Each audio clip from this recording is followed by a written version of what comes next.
Voz masculina, calma e acolhedora. Em um mundo cheio de vozes, há uma que transforma, a voz da esperança, da fé, do amor eterno. Voz feminina, doce e inspiradora. Compartilhe a palavra, compartilhe a vida. Compartilhe Jesus. Voz masculina com mais intensidade.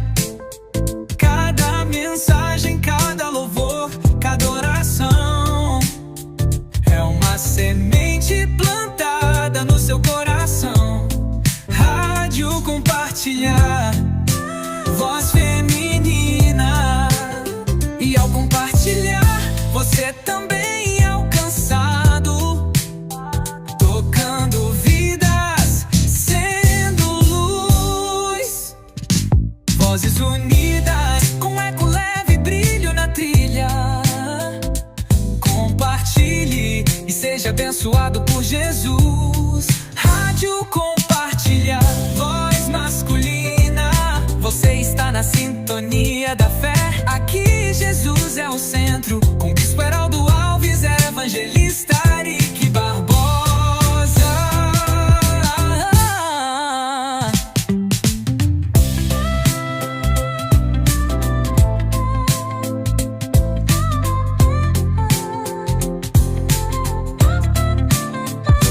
Voz feminina, doce e inspirador. Compartilhe a palavra, compartilhe a vida.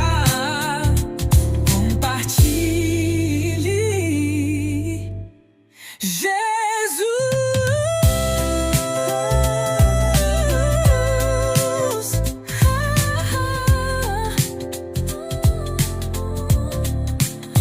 Voz masculina com mais intensidade. Cada mensagem, cada louvor, cada oração é uma semente plantada no seu coração.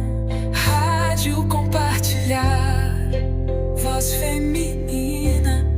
E ao compartilhar, você também é alcançado, tocando vidas, sendo luz.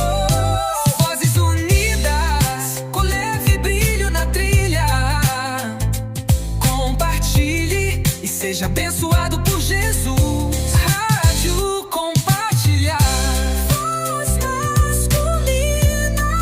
Você está na sintonia da fé. Aqui Jesus é o centro. Com Bispo Heraldo Alves, evangelista Arique Barbosa.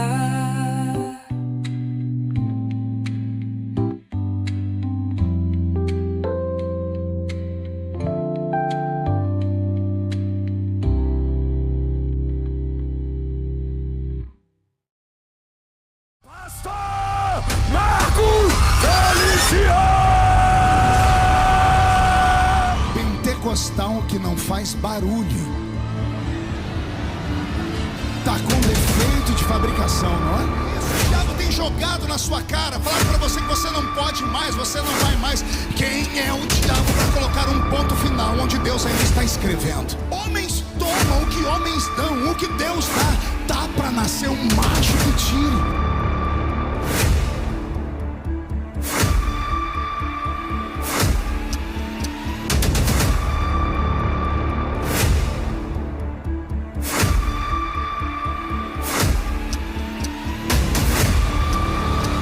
E para os Sambalates e Tobias que falaram que essa festa acabou, morreu, eu te repreendo em nome do Senhor Jesus. Porque se ninguém pode falar, eu posso, porque eu nasci nessa tribuna, eu nasci aqui. Eu sou prova de que Deus pega o menino do mato e coloca entre os príncipes da terra. Sai da frente, Satanás! Estamos em guerra!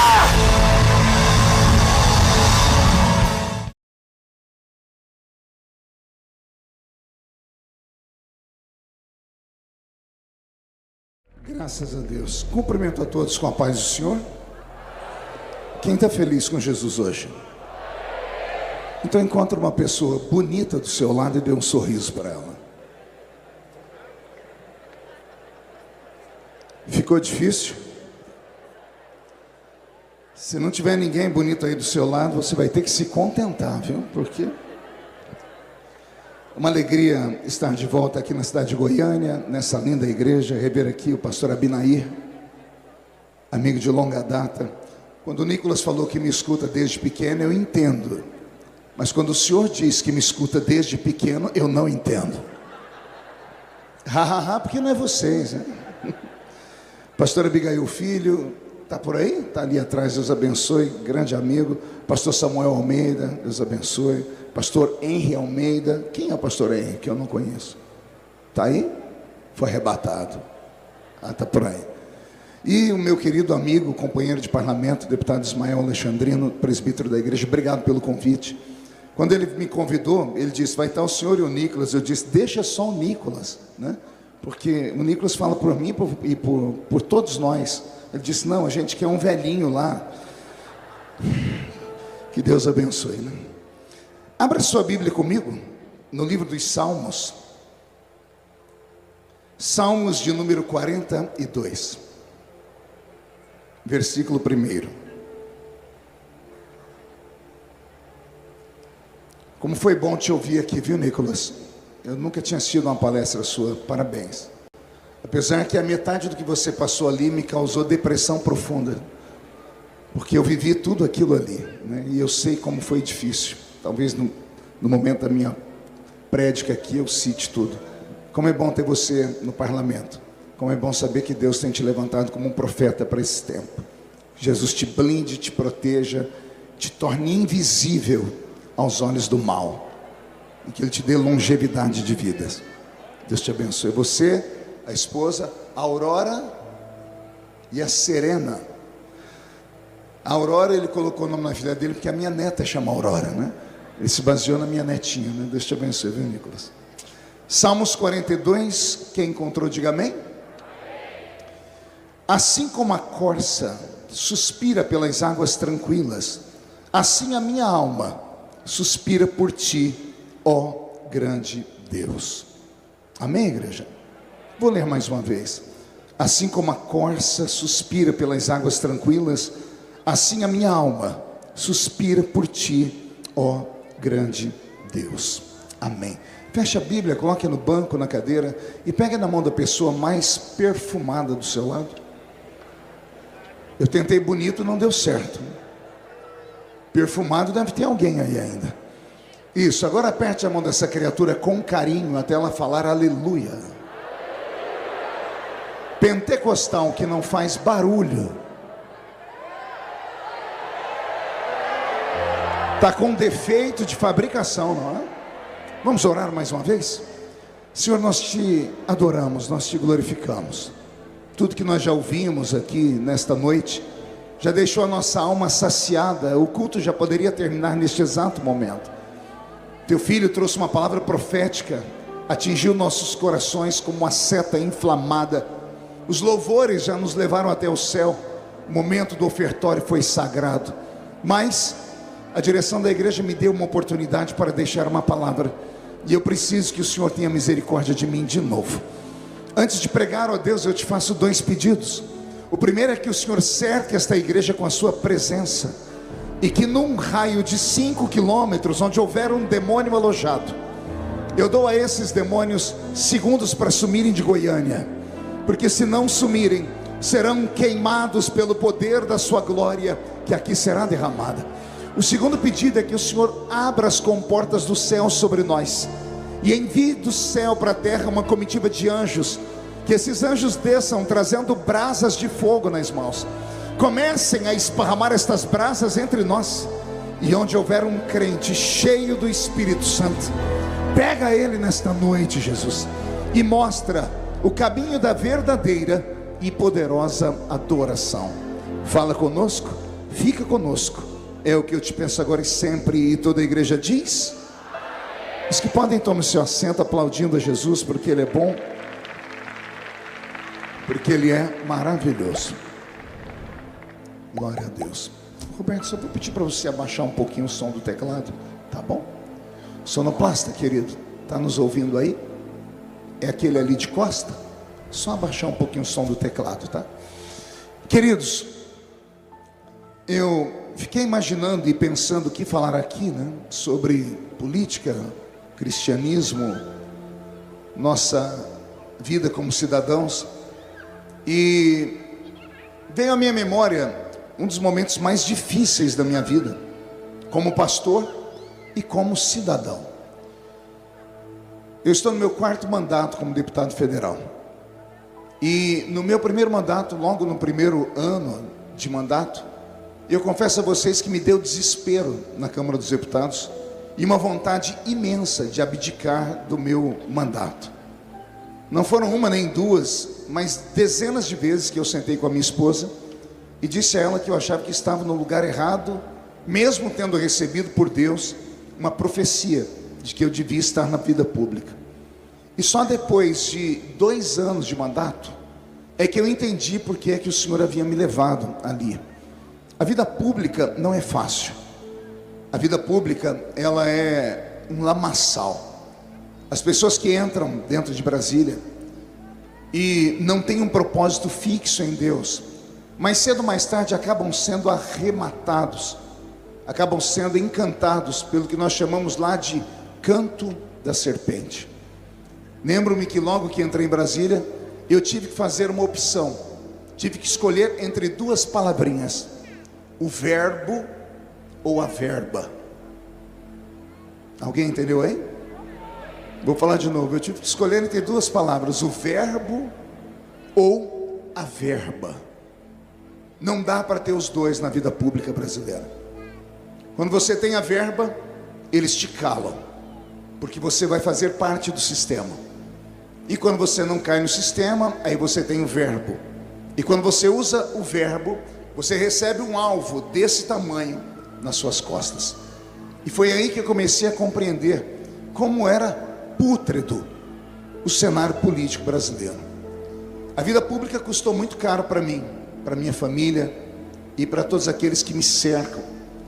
Eu fechei, pastor Abinair, 14 igrejas em 3 meses por conta da vida política. 14, não foram 4, 14 igrejas. Eu tive que assistir minhas filhas, à época, uma de 8 e outra de 9 anos, dentro do meu carro, na porta de uma de nossas igrejas, uma que nós precisamos fechar, na cidade de Franca, 50 ativistas do movimento LGBT, em cima do nosso carro, pelados, esfregando os órgãos genitais na cara das minhas crianças. A polícia do lado assistindo tudo. Eu desci do carro, invoquei o Código Penal, recitei os textos do Código Penal, que o culto não podia ser vilipendiado, nem nos objetos de culto, e o policial me disse: não dá para enfrentar essa turma porque eles são barulhentos e violentos. O movimento LGBT é o movimento mais cruel da história. São extremamente cruéis. Se você pegar a história, como por exemplo de Lech Walesa, alguém já ouviu falar de Lech Walesa? Lech Walesa é um polonês, Major Victor Hugo. Lech Walesa, um polonês que recebeu o Prêmio Nobel do Trabalho, uma das mentes mais queridas do mundo. Lech Walesa está nos últimos 10 anos, se não me falha a memória, mergulhado, simplesmente porque ousou falar que a família tradicional é aquela feita por Deus, homem e mulher.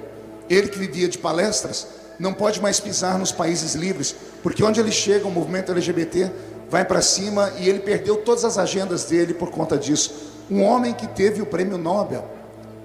Macarrão Barilla, que é um dos macarrões mais famosos do mundo, sofreu um boicote tão violento que a fábrica quase foi à falência, simplesmente porque o dono do macarrão, numa entrevista questionado por um jornalista capcioso, disse a ele: o senhor colocaria um casal homoafetivo para fazer propaganda do seu macarrão? Ele disse: nosso macarrão é centenário e sempre teve uma família tradicional. Bastou isso para que a vida dele quase acabasse. Então eu sei o que é sofrer. Quando eu assumi a Comissão de Direitos Humanos e Minorias da Câmara dos Deputados no ano de 2013, era uma voz única. Naquele momento, eu era uma voz única. Deus sabe o que eu passei. E eu me lembro, meu querido Abigail e pastor Abinaí, que num dos dias mais terríveis, eu estava dentro do meu gabinete tremendo, a polícia legislativa fazendo a minha escolta, as minhas funcionárias com hematomas nos braços, porque o movimento LGBT entrou dentro do meu gabinete, machucou as funcionárias, quebraram o meu gabinete, e eu tinha que ir presidir a comissão. E eu chorei muito, eu disse, eu não tenho mais força para isso. E entrou dentro do meu gabinete, naquele momento, um senhor, que na época tinha quase 80 anos de idade, junto com mais 2 outros irmãos. Quando ele olhou para mim e disse, por que você está chorando, rapaz? E eu falei para ele, estou sofrendo, a minha casa sofrendo, minhas filhas sofrendo, minha família sofrendo. Ele olhou para mim e disse, foi Deus que te colocou aqui, e eu quero te dar um abraço, e eu vou com você para aquele lugar. E esse ancião de quase 80 anos me pegou pelo braço e andou comigo pelos corredores da Câmara dos Deputados. Ele foi agredido, chutaram ele, cuspiram a mim e bateram em mim. Mas foi graças àquele velho que eu não desisti. O nome dele, Bispo Primaz, Bispo Manuel Ferreira, porque eu tenho profundo respeito. Naquele momento foi o único grande líder religioso que veio do meu lado. Por onde eu andava, alguns poucos pastores que me conheciam falavam, estamos orando por você. Todos os crentes me viam dizer, estamos orando por você. Até que um dia eu me cansei e disse a um irmão que veio falar que estava orando por mim, eu disse, não faça da oração um esconderijo de um covarde. Porque eu não precisava só de oração naquele momento, eu precisava de apoio. Que tipo de apoio? Eu precisava de uma igreja que pudesse fazer barulho também. Porque para onde eu ia meia dúzia, 10, 15, 20 pessoas do movimento LGBT, e nós, uma igreja de milhares de pessoas. Ninguém tinha coragem de mover um dedo para poder estar ao meu lado. Naquele momento, a própria bancada evangélica, dos 12 que votaram junto comigo para eu poder estar ali na comissão, apenas 2 ou 3 ficaram do meu lado, e ainda com ressalvas. Até que quando minhas forças já estavam se exaurindo, chegou perto de mim um cidadão muito querido no parlamento hoje. Ele disse, olha, a minha patente é de capitão, mas aqui eu vou ser seu soldado. E Jair Messias Bolsonaro entrou na briga. Até então Bolsonaro era só mais um parlamentar lá dentro. E ele veio e ficou do meu lado. E engraçado que ele, muito sábio, muito esperto, né? Ele podia falar aquilo que eu não podia, né? Porque eu sou um ser humano como você, eu tenho sangue nas veias, eu não tenho sangue de barata. Eu sou um evangelista por natureza. Quem já me viu pregar sabe que eu sou um evangelista. Eu sou um evangelista, é um provocador também. Mas por conta da patente de ser um pastor parlamentar, e eles tudo que queriam era me ver ser violento, xingar, brigar, e eu não fiz nada disso. Mas aí eu olhava para o Bolsonaro, ele entendia, ele falava, deixa que o que você não pode falar, eu falo, né? Aí Bolsonaro falava tudo aquilo que, Bolsonaro sendo Bolsonaro, né? Falando, colocando cartaz, fazendo as confusões que ele sempre gostou de fazer. E graças a tudo isso, abrimos um caminho em 2013. Em 2013, éramos 2 vozes. Hoje, somos centenas de vozes na Câmara dos Deputados. Eu estava ali agora no podcast, me fizeram uma pergunta, valeu a pena, pastor? Eu disse, faria tudo de novo, porque havia um propósito. Eu só fui para a política por causa de um propósito. Tenho dito a amigos cristãos, se não é Jesus que te mandou, não vá. E eu insisto, todas as vezes que alguém me pergunta, eu falo com eles, se não foi Cristo que falou com você, nós somos pentecostais, somos místicos por natureza, acreditamos em revelação divina, e eu sempre digo, se Deus não te deu prova, não vá. Porque se você for sem a proteção divina, você corre um grave risco. Nós temos um exemplo recente, nós temos o exemplo da irmã Flor de Lis. Eu preguei no evento da Flor de Lis por 11 anos consecutivos no Rio de Janeiro, um dos maiores congressos pentecostais do estado do Rio de Janeiro, 11 anos consecutivos, frequentava aquela casa com aquele mundaréu de filhos, era amigo do esposo e dela. De repente, lá vai Flor de Lis para a política. Ela pediu a minha opinião, e eu disse a ela, se foi Deus que mandou, vá. Ela disse, não, eu tenho certeza que foi. Olha o que aconteceu, bastou entrar um pouco de dinheiro lá naquele estado, muita corrupção, você morando numa casa com 50 pessoas que vieram dos guetos, do crime, apareceu dinheiro, não teve divisão de dinheiro, o término, assassinato, violência, escândalo e tudo mais. A política, ela pode sim caminhar ao lado da fé, desde que essa fé seja uma fé genuína. A política não é um problema, o problema é o caráter de quem a gente manda para a política. Babilônia nunca mudou Daniel, o Egito nunca mudou José, mas José mudou o Egito. Daniel virou Babilônia de cabeça para baixo. Se política fosse ruim, Jesus não tinha como amigo José de Arimateia. E foi graças a José de Arimateia que o corpo de Jesus não ficou exposto naquela cruz até ser destruído pelos abutres. Foi o senador da república, José de Arimateia, que emprestou a tumba de Cristo. Foi José de Arimateia e também Nicodemos, um membro do Sinédrio, um político do seu tempo, que foram até o governador e pediram o corpo de Jesus. Será que se fosse uma pessoa comum, uma pessoa simplória, sem nomenclaturas, teria conseguido essa façanha? Não. Então é preciso, nós precisamos entender que o nosso exercício de cidadania pode caminhar ao nosso lado na fé. Eu estou há 16 anos na vida pública. Eu nunca deixei o altar. Eu nunca parei de pregar. E as pessoas falam, como é que o senhor dá conta? Eu digo, é muito simples. Eu sei onde fica o deputado e eu sei onde fica o pastor. Eu estou político, mas eu sou pastor. O verbo estar é passageiro. Posso amanhã não estar político, mas eu serei pastor até o arrebatamento da igreja. Aliás, por falar em arrebatamento da igreja, se o toque da trombeta for hoje à noite e daqui de dentro só 2 subir, um eu tenho certeza que sou eu. Quem é o outro? Vem comigo, deixa eu ver. De verdade esse grito aí? Pois bem, então a vida pública ela é muito cara para aqueles que se envolvem com ela. E mais cedo ou mais tarde você também é obrigado a fazer esse tipo de escolha. Ou você vai querer o verbo, ou você vai querer a verba. Ao querer o verbo, você vai passar a se tornar um inimigo público número 1 para aqueles que já fazem parte do sistema. Eu costumo dizer que para aqueles que vão para a política, 3 coisas vão acontecer na sua vida, caso você desponte. Como aconteceu, por exemplo, com o Nicolas, como aconteceu comigo. É muito raro acontecer isso.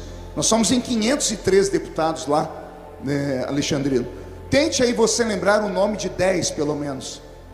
Tente lembrar o nome de 15. A mente vai travando. Porque é muito difícil você aparecer. Na vida pública, ou você aparece com escândalo, ou com chacota. Raramente alguém que faça uma coisa boa vai aparecer na política. E quando você desperta nas pessoas a sua capacidade, e as pessoas veem que você tem liderança, anote aí, a primeira coisa que vão fazer com você é tentar te cooptar. Se você tem destaque, tem brilho, se você fica grande, vão tentar te cooptar, ou seja, vão tentar colocar um preço em você. Se você ceder, você vai ser mais um do sistema. Se você não ceder, você começa a ficar como um problema para eles. E ao ser um problema, vendo que você é incorruptível, porque não conseguiram te comprar, vão fazer a segunda coisa. Eles vão vasculhar a sua vida inteira, vão sacudir a sua vida inteira para ter algum tipo de dossiê na mão, para ali na frente poderem usar contra você. Se não encontrarem nada contra a sua vida, vem a pior parte. Vão partir para aquilo que eu chamo de crueldade nua. O que é a crueldade? É quando eles partem para o pessoal. E aquilo que eles não encontraram, eles passam a criar, a inventar, a plantar. E aí, só se Deus estiver na sua vida. Eu já passei por tudo que você possa imaginar. Sendo pastor, já fui acusado de estupro por uma pseudo-jornalista. E com detalhes de crueldade.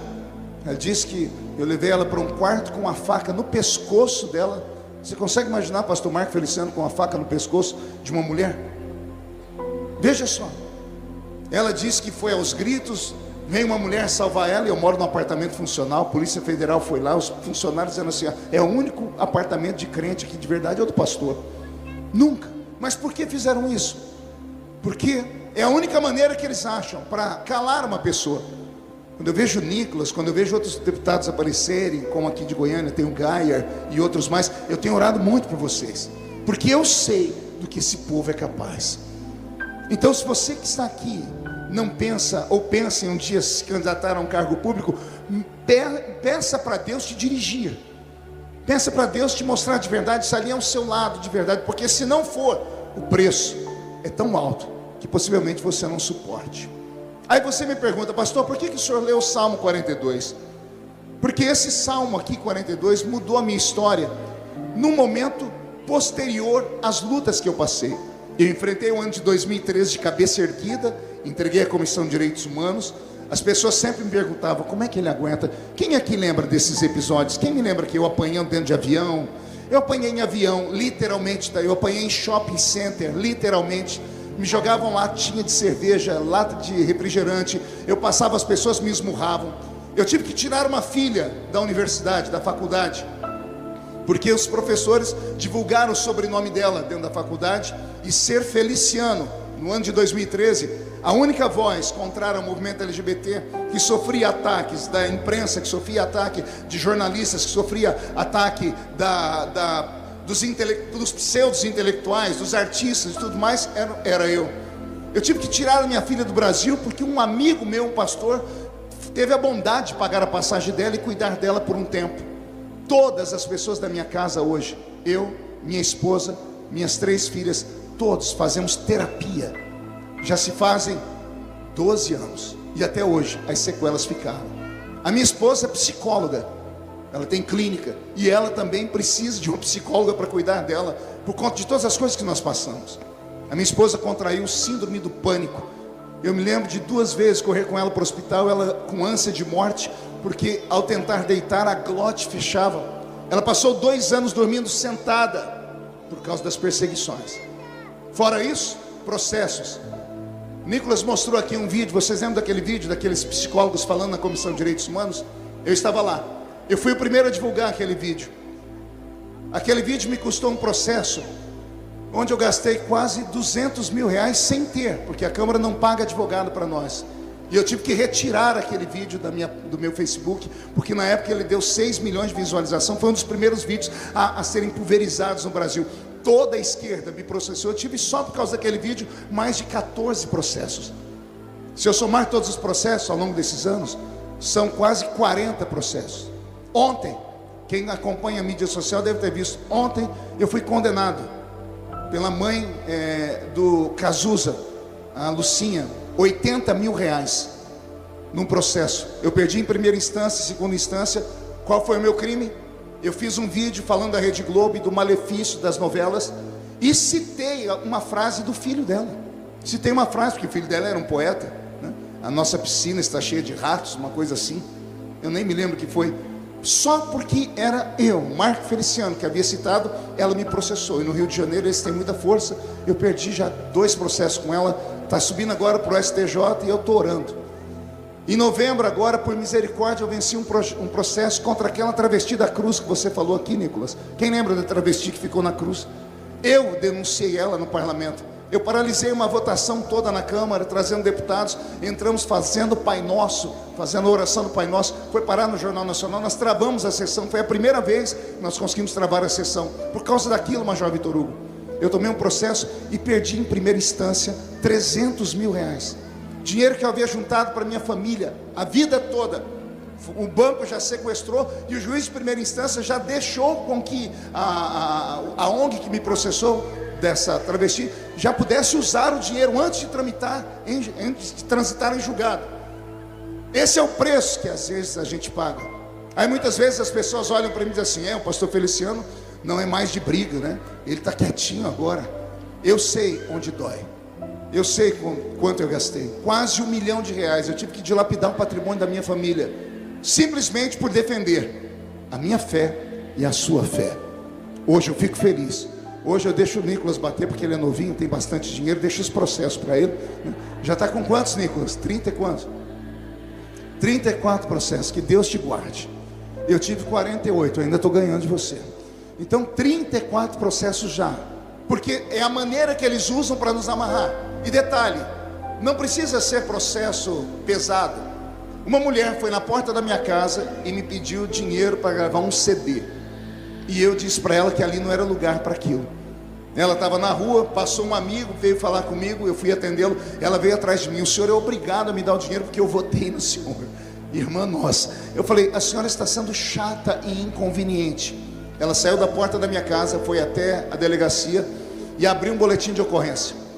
Por causa do bendito ou maldito foro privilegiado, que para mim não presta para nada, quem tem que me julgar é o STF. O processo subiu para o STF, caiu na mão da ministra Rosa Weber. Só por causa desse processo de ter chamado uma mulher de chata, eu fiquei 6 anos. Nesses 6 anos, meu advogado teve que ir a Brasília, por causa desse processo, mais de 20 vezes. Nas 20 vezes, todas as passagens de avião, hospedagem, alimentação, tudo saiu do meu bolso. Aí alguém diz: ah, pastor, mas não vai dar em nada. Será que não? Eu não confio nos nossos juízes. O juiz cada um pensa uma coisa. Alguém fala, mas o senhor só chamou ela de chata? Pois é, pegue o estatuto do idoso. Você não pode provocar nenhum tipo de angústia no idoso. Imagina a ministra invocando o estatuto do idoso, dizendo assim, o senhor, um homem público, provocou angústia chamando uma senhora de chata. Basta isso para que um processo me criminalize e eu possa perder até o meu mandato. Esse é o Brasil em que vivemos. Então, se você, repito, só vá para a vida pública se você tem uma vocação. Porque se você não tem uma vocação para isso, apenas ore ou envie para lá pessoas que tenham coragem, que possam fazer aquilo que você não faz, que é o que nós estamos fazendo, trabalhando ali em Brasília como uma espécie de bloqueio. Todas as vezes que você perguntar para um jornalista sobre Bolsonaro, sobre mim ou outros, olha o que vão falar, vocês nunca aprovaram nenhum projeto. Por que isso acontece? Pergunte para mim, por quê, pastor? Só falam se todo mundo perguntar. Quando você tem brilho e não se entrega ao sistema, o sistema diz assim, nada dele pode passar. Quando eu entendi isso, eu parei de apresentar projetos. Eu apresentei mais de 200 projetos. Acho que eu tive um projeto aprovado até hoje, porque logo que eu entrei, eu fiquei na mira do pessoal.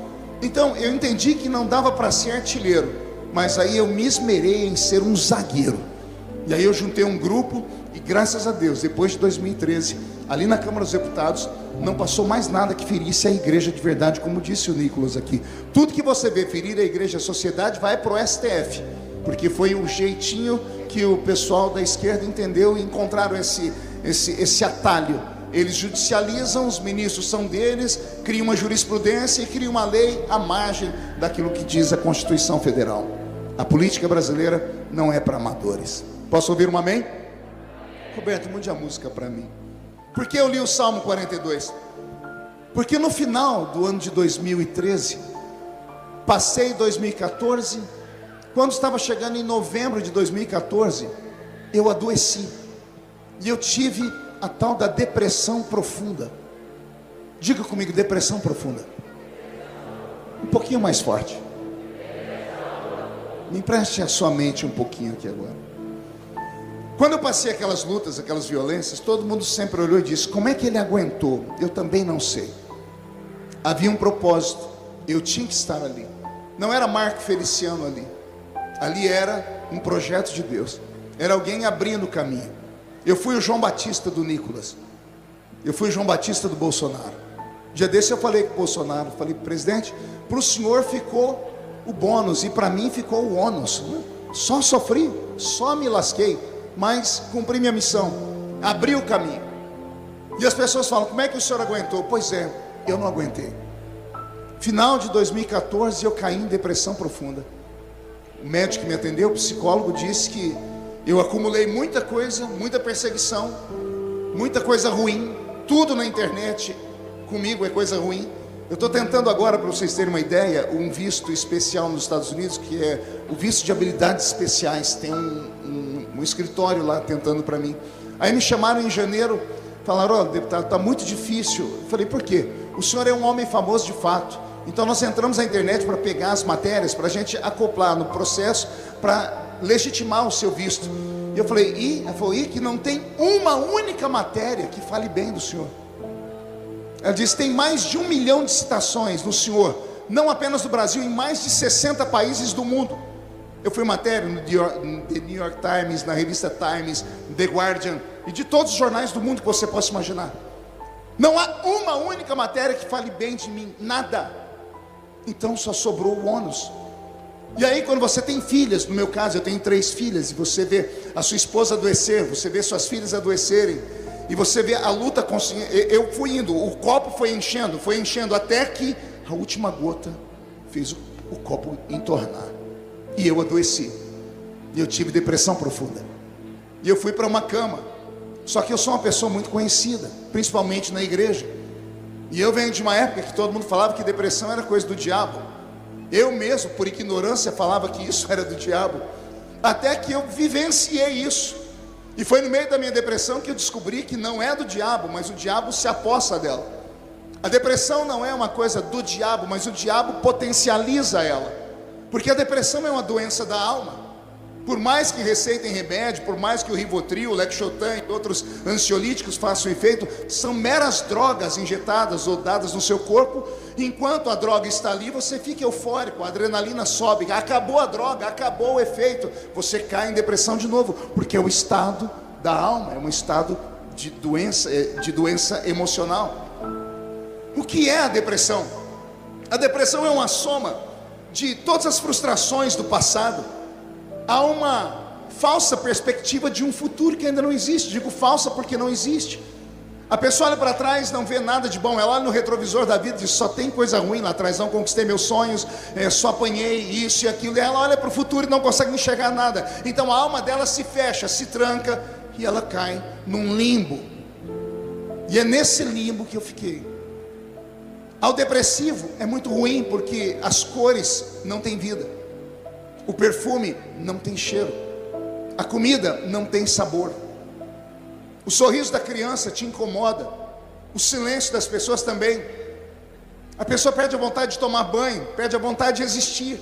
Ela começa a paquerar a morte. E é aí que entram os demônios.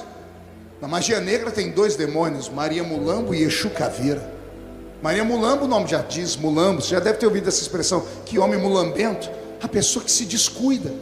A pessoa depressiva, ela se descuida, ela não cuida mais do cabelo, não cuida mais da roupa, não cuida mais do rosto, não cuida mais de nada.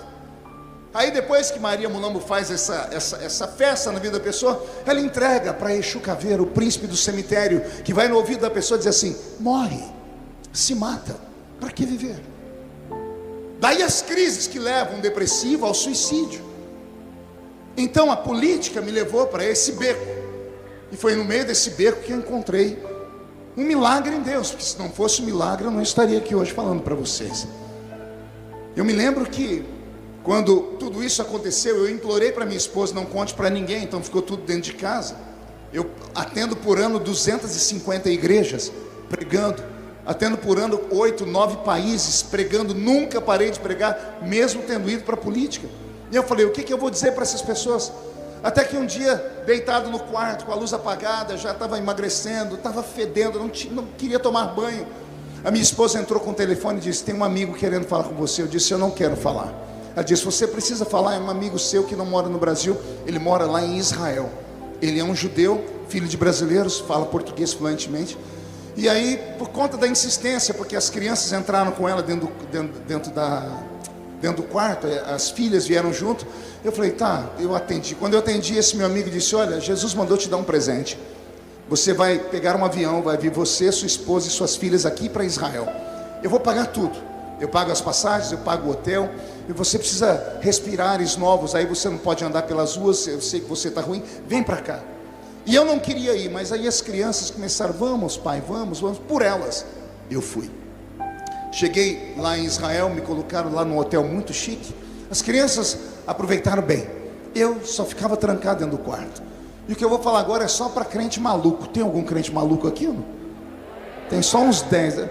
Você é maluco e nem sabe. Ficar numa igreja até uma hora dessa aqui, só maluco fica mesmo, né? Pois bem, eu estava lá dentro do quarto, bateram no quarto umas 2 horas da tarde. Quando eu abri, um homem vestindo uma roupa preta, um chapéuzinho na cabeça, uma barba aqui, o cabelo aqui feito uma trancinha e uma barba desse tamanho. Ele era bem rechonchudinho assim, gordinho, ele com óculos redondinho, ele era muito fofinho, aquele velhinho. Ele parecia o Papai Noel, só que usando uma roupa preta. Aí ele falou: o senhor é Marco Feliciano? Eu disse: sou. Ele falou: eu estou aqui porque eu fui contratado. Eu falei: contratado para quê? Eu vim aqui para fazer uma brahá para o senhor. Eu falei: brahá? O que é isso, brahá? Foi: eu vim aqui fazer umas rezas para o senhor. Eu falei: reza? É, umas rezas, vocês chamam de orações. Eu falei: mas quem te contratou? Ele falou o nome, era o meu amigo que é judeu. Foi ele me contratou para vir aqui. Eu falei: mas você pode orar daí mesmo? Não, eu tenho que entrar aí dentro, que eu tenho que vasculhar esse quarto para ver se não há espíritos malignos aí dentro. Eu falei: meu Deus, mandaram um exorcista para expulsar. Pronto, eu, pastor Marco Feliciano, sendo exorcizado. Mas o velho insistiu de um tanto. Eu falei: tá bom, então entra. Quando ele foi entrar, aí eu me apavorei mais ainda. Pergunte por quê. Ele ficou aqui na porta e deixou os apetrechos dele do lado da parede, onde não dava para eu ver. Quando eu falei: entra, ele pegou aqui uma lata de 5 litros de óleo de oliva. 5 litros. e do outro um saco com um monte de linha vermelha. Eu falei: Jesus, macumba gospel. Me lasquei. Ele pegou esse óleo, ele ungiu aquele quarto inteiro, ele ungiu as malas, ele ungiu minhas roupas, ele fez de tudo. Eu falei: meu Deus, que ele não venha para o meu lado com esse óleo. Aí ele falou: eu preciso fazer porque eu fui contratado. Eu disse: como assim contratado? Ele disse: eu fui contratado. Para não deixar meu amigo triste, eu deixei, ele me ungiu. Aí ele pegou aquelas fitinhas vermelhas, amarrou uma nesse dedo, outra nesse dedo. Ele era um judeu, uma mistura de judeu messiânico com cabalístico. Eu falei: o sangue de Jesus tem poder. Eu falei: eu achava que não tinha como piorar as coisas, né? E aí depois que ele fez tudo lá, as rezas dele, ele falou assim: aí, você está melhor? Eu disse: não. Ele botou a mão na barba e disse: então vou tentar outra coisa. Ele pegou, abriu o livro, fez mais umas outras coisas lá, fez mais umas preces. Ele disse: e agora, melhorou? Eu disse: também não melhorou. Ele falou: então vou ter que te tirar de dentro desse quarto. Eu disse: ninguém me tira daqui. Ele falou assim: eu tiro. Não tira. Tiro. Você é obrigado a vir comigo. Eu disse: por quê? Ele disse: porque eu fui contratado. Eu falei: e? Ele falou: que eu tenho 2 crianças para alimentar e eu não posso devolver os $100 que eu recebi para vir aqui fazer as orações por você. E eu fiquei com pena dos filhos dele. Ele mostrou a foto dos filhos. Se você não melhorar, eu vou ter que devolver o dinheiro. Eu falei: tá, então tá bom. O que você quer fazer comigo? Não, nós só vamos dar uma volta aqui em Jerusalém, e aqui tem uma montanha, e eu quero te levar ali só para você sentar e meditar. Eu falei: vai ser rápido? Ele disse: vai. Saí lá fora, ele num carrinho velho. Demos uma volta por Jerusalém. Alguém já foi em Israel aqui? Demos uma volta ali por trás do jardim, do Jardim das Oliveiras, e fomos lá pro alto da montanha. No alto da montanha, Nicolas, esse velho encontrou um lugar lá muito bonito de fato. Dá para ver Israel inteirinho. Dá para ver a cidade velha de Davi, a cidade baixa. Ele sentou de um lado e eu falei: o que eu faço? Ele disse: senta daí. Eu falei: sentei. Foi: e agora? Ele disse: contempla Jerusalém. Eu fiquei contemplando Jerusalém. Foi passando 5 minutos, 10 minutos, o sol começou a queimar. Eu comecei a transpirar. Eu disse: amigo, e agora? Ele disse: contempla Jerusalém. Eu disse: já contemplei. Ele falou: está quente, né? Eu disse: muito. Ele falou: pois bem, quando você está com muito calor assim, você lembra de alguma coisa na Bíblia, um versículo da Bíblia que fala sobre calor? Cita aí. Você conhece a Bíblia? Você é pastor? E eu citei o que veio na minha boca. E eu falei: Salmos 42. Assim como a corça suspira pelas águas tranquilas, assim a minha alma suspira por ti, ó grande Deus. Quando eu falei isso, ele afofou aquela barba dele assim. Até eu tive vontade de afofar a barba dele, de tão fofinha que era. Ele afofou e disse assim: você sabe o que Davi está falando? Eu disse: ele está falando que a corça está com sede. Eu falei, ele falou: é, mas sede do que? Eu disse: alô, sede de águas. Ele olhou para mim e disse: se eu te falar que não era sede de água. Eu falei: como assim? Pois é, tem um mistério nessa história. Eu vou te contar a história, a gente vai para o hotel. Eu falei: tá bom, então me conta a história, eu sou curioso. E ele me contou uma história que ninguém nunca tinha me falado. Em anos de seminário, eu nunca tinha aprendido aquilo. Ele me contou que na tradição dos judeus, Davi, por ser um filho rejeitado pelo pai, queria muito se estabelecer como filho e ser reconhecido e amado. E por isso, como menino de uma terra semita, ele queria conquistar o pai caçando, porque o sonho de todo pai naquela época era ter um filho caçador, um filho guerreiro. Então Davi vai caçar uma caça para o pai. Só que o pai dele é um homem rico, é um fazendeiro, Jessé belemita. Tinha bois, tinha vacas, tinha ovelhas, tinha cabritos. Então Davi, para tentar seduzir o pai, conquistar o pai, ganhar a confiança do pai e alegrá-lo, ele queria dar para o pai uma carne exótica. E que carne ele queria dar? A carne de um cervo ou de uma corça. Ele diz que Davi então sai pelo alto da montanha, porque era no alto da montanha que as corças ficavam, em busca de uma corça para ele poder matá-la e levar até o seu pai. E ele diz que Davi, como hábil caçador, começa a notar galhos quebrados, as pegadas, as fezes desses animais, e ele vai seguindo até que ao longe ele enxerga uma corça. E ao enxergar uma corça, Davi sabe que a distância que está até a corça não é suficiente para ele poder matá-la. Então ele vai se espreirando, vai se esgueirando pelo meio da terra, até observar a corça a uma distância que ele pode dar uma flechada nela. O rabino disse que nesse momento aparece um outro predador na história, um leão da montanha. Ele diz que Davi sabia que não dava para brigar com o leão, que o leão era muito mais forte do que ele. Então Davi recua e se esconde, porque o leão não está olhando para Davi, está olhando para a corça. E Davi percebe que o leão faz exatamente aquilo que ele estava fazendo, vai se esgueirando, porque a corça, se perceber a presença do predador, ela é muito ágil, ela tem uma velocidade incrível. Um leão não consegue pegar uma corça em uma corrida, porém a corça é mais veloz que o leão, mas o leão tem mais resistência física do que a corça. Davi sabe que aquele leão vai pegar aquela corça de uma forma ou de outra, só que a corça pesava mais de 250 quilos, ele não vai conseguir levar ela para casa. Então o leão vai matá-la, vai comer um pedaço dela, vai arrancar um bom pedaço, levar para sua família, e vai sobrar um pedaço daquela carne. Então o rabino disse que Davi começou agora a seguir o leão que seguia a corça. E quando a corça percebe a presença do leão, ela de pé, num salto, corre. E quando ela corre, o leão passa a correr atrás dela, e Davi corre atrás do leão que corre atrás da corça. É claro que em certo momento a corça, o leão vai sumir das vistas de Davi, mas Davi vai ver a pegada e vai ver por onde ele foi, vai subir pela montanha, descer a montanha. Só que também vai chegar um momento que o leão não vai ver mais a corça, porque ela é mais rápida do que ele. Mas a corça, sendo rápida, ela deixa pelo meio do caminho um cheiro, o cheiro do medo. Todo animal, quando tem medo, ele libera uma enzima, inclusive o ser humano. Alguém aqui já teve muito medo e transpirou? Eu me lembro que o meu avô, ele era mansador de burro, e eu era criança, e ele me botou em cima de um cavalo. Aquilo não era um cavalo, aquele animal parecia o pangaré daquele cavalinho, aquele pé de pano do pica-pau. Lembra do pica-pau? O pica-pau não tinha um cavalo barrigudo, era aquilo lá. Eu sentei em cima daquele cavalo. Meu avô deu um tapa no bumbum do cavalo, que ele saiu correndo. Quando o cavalo percebeu que eu estava com medo, aquela porcaria daquele pangaré achava que era um manga larga. Ele correu comigo até que ele me jogou em cima de um pé de café.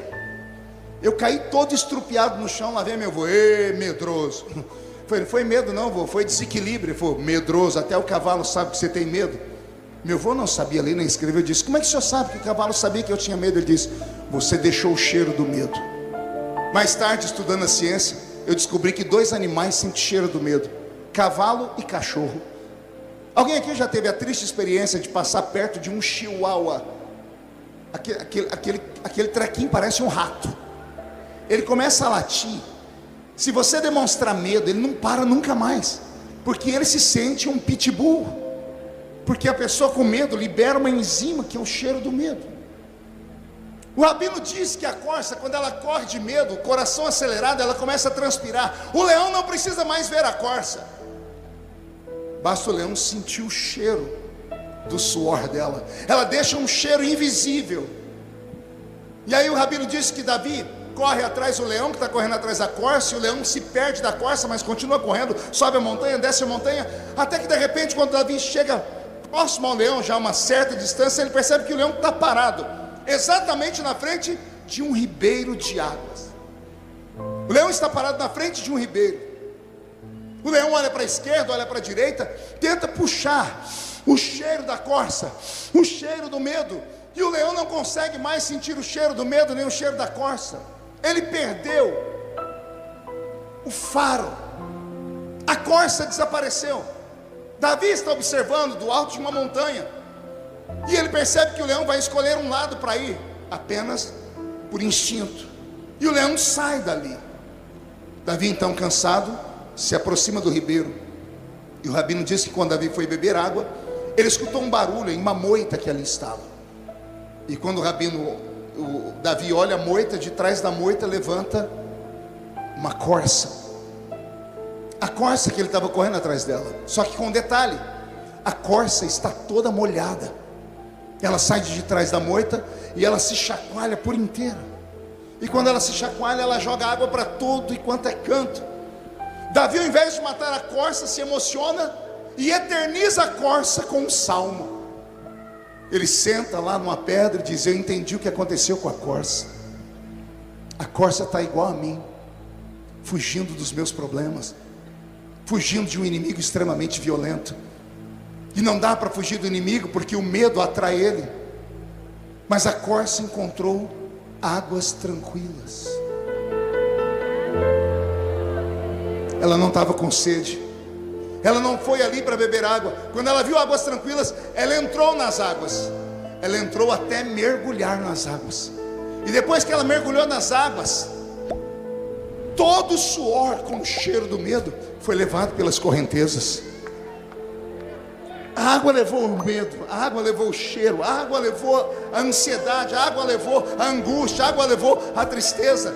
A corça sai dali agora com uma capa, como se fosse um manto de invisibilidade feito de águas, e ela se esconde atrás da moita. Veja, o leão estava a quilômetros da corça e sabia para onde ela ia pelo cheiro. Agora ele está do lado dela e não a enxerga, porque a corça ficou invisível. E o que tornou ela invisível? As águas tranquilas. Aí Davi dá um grito: assim como a corça suspira pelas águas tranquilas, assim a minha alma suspira por ti, ó grande Deus. O pastor disse que era para transformar esse momento de palestra em culto, então eu estou tentando transformar isso em culto. Jesus não te trouxe aqui apenas para ouvir sobre política. Ele usou isso como isca, porque o meu Deus é muito sábio. Você pode não acreditar no que eu estou falando, mas tem pessoas que vieram aqui hoje porque não tem um lugar melhor para ir. Foram arrastadas para essa igreja hoje por causa das suas lutas e dificuldades. Não sei se você percebeu, teve vezes aqui que a igreja toda deu glória a Deus, quando o Nicolas falou, quando os cantores cantaram, e a pessoa do seu lado não abriu a boca dela nem para respirar. Algum crente pentecostal desavisado pode até dizer também: essa pessoa é fria, gelada. Não, não é fria, não é gelada. É que só Deus sabe da sua fuga. Só Deus sabe como tem sido difícil ser você. Só Deus sabe o que você passa dentro da sua casa. Vir para a igreja hoje foi uma fuga daquele lar desequilibrado, mesmo sendo um lar de crentes, mesmo sendo um lar com pessoas que dizem temer a Deus, mas ainda são pessoas. Tem pessoas aqui que estão com a sua família destruída.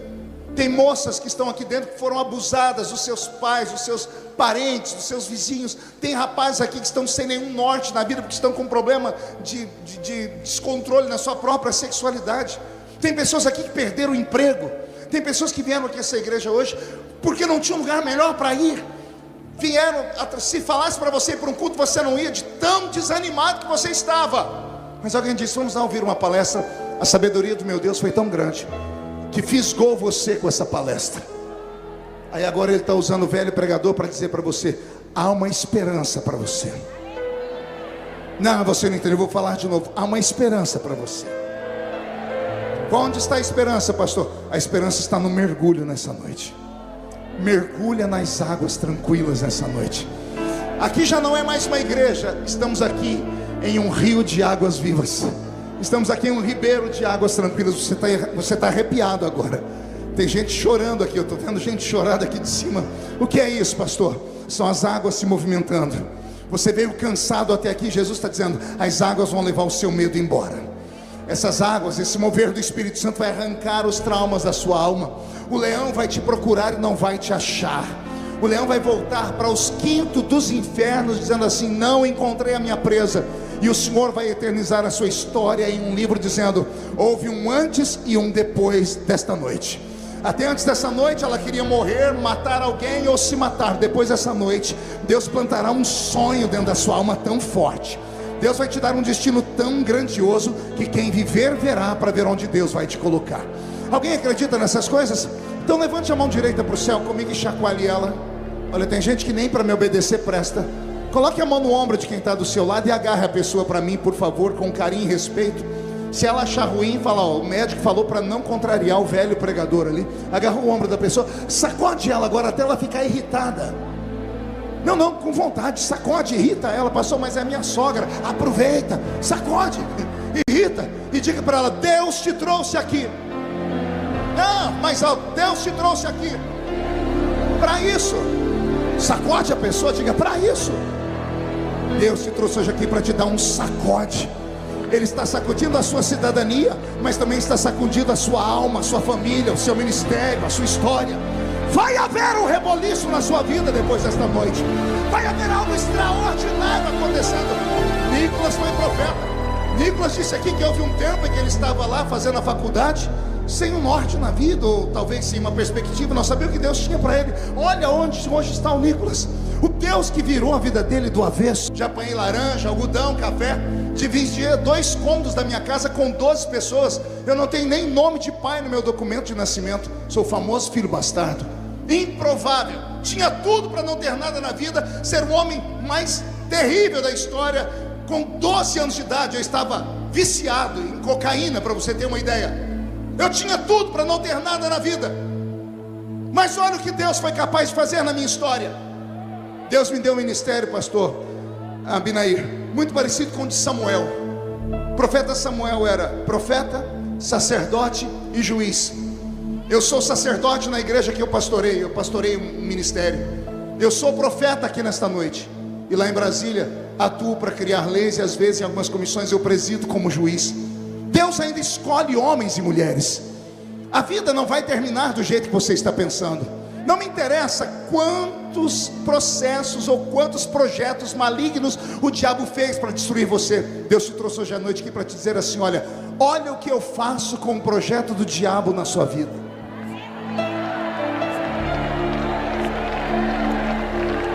O Senhor reescreverá a sua história nessa noite. Eu termino contando uma história. Eu era garoto, era dia das crianças, e eu era guarda-mirim na minha cidade. Eu usava uniforme de guardinha. E na inauguração do clube lá do centro de lazer, numa periferia, feito pelo prefeito Edgar Bellini, como era meu aniversário, porque eu nasci no dia 12 de outubro, a tropa falou com o policial que cuidava da gente, disse: hoje é aniversário do Feliciano. E aí o soldado que cuidava da tropa disse: olha, você ganhou de presente o direito de depois do almoço participar aqui desse clube. E eu consegui um short e olhei para aquela piscina, uma piscina olímpica, feita no bairro mais pobre da cidade. Cabia 100 pessoas, disse: ali é hoje que eu vou me acabar. E quando eu cheguei para entrar, tinha uma fila de 500 crianças. 500 crianças de periferia, nariz escorrendo, os piolhos brigando aqui da cabeça por ocupar lugar, aquelas pereba na perna, vocês falam pereba aqui em Goiás também? Aquelas feridas abertas, aqueles dedão daquele jeito, cheio de frieira. 500 crianças, e eu no meio delas. Quando abriram a piscina, 500 crianças, aquilo parecia um inferno, de tanta gente, num lugar tão pequeno. Aí eu percebi que tinha um lugar da piscina que tinha pouca gente, que era o lugar mais fundo. Eu falei: ali, eu acho que eu consegui ficar melhor ali. E como eu sabia nadar um pouquinho melhor, disse: lá que eu vou ficar. E eu pulei lá naquele lugar que era mais fundo. Eu me lembro que quando eu pulei, eu comecei a dar uns mergulhos. Depois de uns 3, 4 exercícios, eu consegui ficar lá embaixo, no fundo da piscina, parado assim como um pássaro, né? Paralisado. Um momento de paz, de calmaria. Alguém já fez isso aqui? Alguém já entrou no fundo de uma piscina? Não, é tudo assembleia. Na assembleia não vai na piscina, assembleia não vai em praia. Ô hipócrita, deixa eu perguntar, alguém já mergulhou aqui? Ah, melhorou um bocado. Pois bem, eu mergulhei lá no fundo e fiquei paralisado lá. Na minha época tinha uma série da televisão chamada O Homem do Fundo do Mar. Alguém é dessa época? Opa, tem uns velhinhos aí. Pois, O Homem do Fundo do Mar. O nome dele era Mark e o meu era Marco. Tinha tudo a ver. E eu encarnei o Mark. E eu lembro que depois que eu estava lá mergulhando lá embaixo, eu levantava. Quando eu saía aqui em cima, a molecada quebrando tudo, eu voltava lá para o fundo da água. Olha o que é cabeça de criança. Quando eu desci, pela última vez que eu mergulhei, eu lembrei de um filme que eu tinha assistido bem aquela semana, chamava-se Platoon.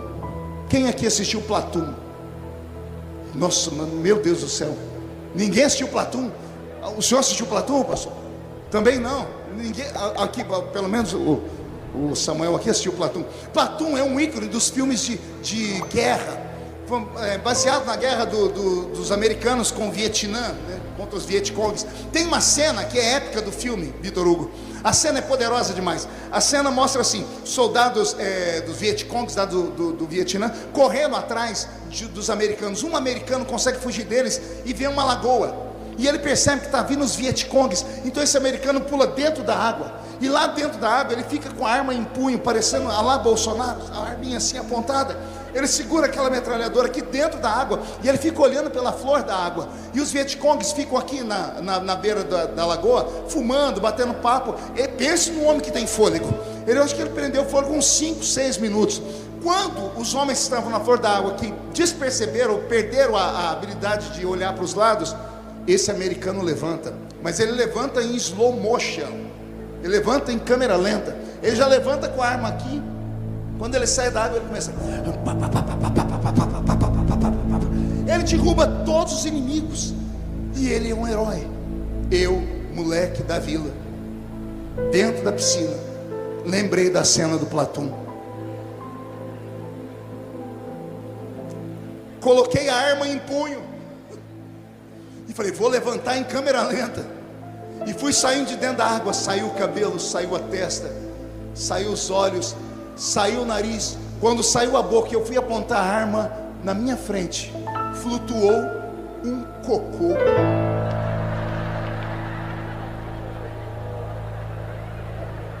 Mas era um cocôzão. Tinha uns grãos de feijão.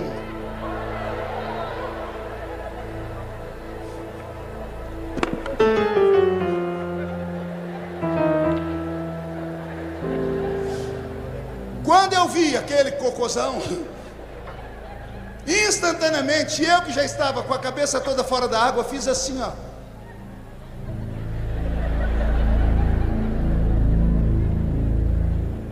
Pergunte, o que o senhor fez, pastor? Eu mergulhei. Eu fiz de propósito isso. Porque tem momentos na vida que a única coisa que resta pra gente é mergulhar. Mergulha. Se esconde. Sai do foco. Essa história de que é melhor ser um herói morto do que um covarde vivo é para filme de faroeste. Às vezes, por sabedoria, você tem que se fazer de louco, sair babando como fez Davi, ou como Paulo, me fiz de tolo para ganhar os tolos. Às vezes nós não temos força para enfrentar tudo que vem pela frente. Às vezes a gente precisa recuar, pegar impulso, para depois dar um salto maior para frente. Você precisa ceder. Procure um profissional de saúde mental. Não é vergonha. Procure um psicólogo. De preferência alguém que tem uma fé em Cristo. Ele nem vai poder te falar direito, porque até isso hoje pode fazer o psicólogo no Brasil perder o direito de clinicar. Mas procure saber a índole dele. Depois disso, se apegue à sua família. Ou melhor, família, note os sinais e se apegue à pessoa. E aí então, traga a pessoa a um culto. Essas 3 coisas podem salvar a vida dela. Não queira ser forte, porque não há ser humano que suporte uma crise na alma.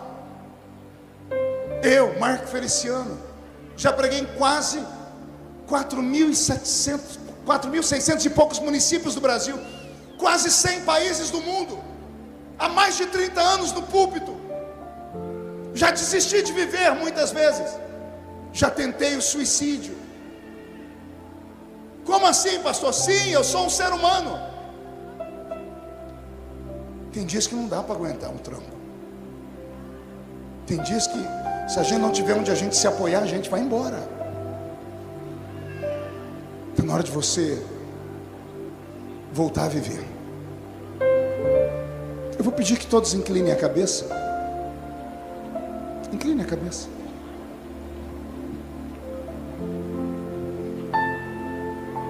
É com você que Deus está falando, moço. É com você, moça. Eu enterrei o meu co-pastor, meu filho na fé, menino que eu ungia, pastor de 33 anos de idade. Pregou uma mensagem linda no culto, no domingo, que o céu desceu. Na terça-feira ele subiu numa ponte de 100 metros de altura e se jogou. Espero que ninguém aqui tenha que algum dia fazer o velório de um pastor que se suicidou. A gente não sabe o que falar na beira do caixão. Eu olhava para o caixão e ficava com a minha mente questionando o rapaz que está morto, brigando com ele, dizendo: por que você não me procurou? Por que você não me contou? O que te afligia?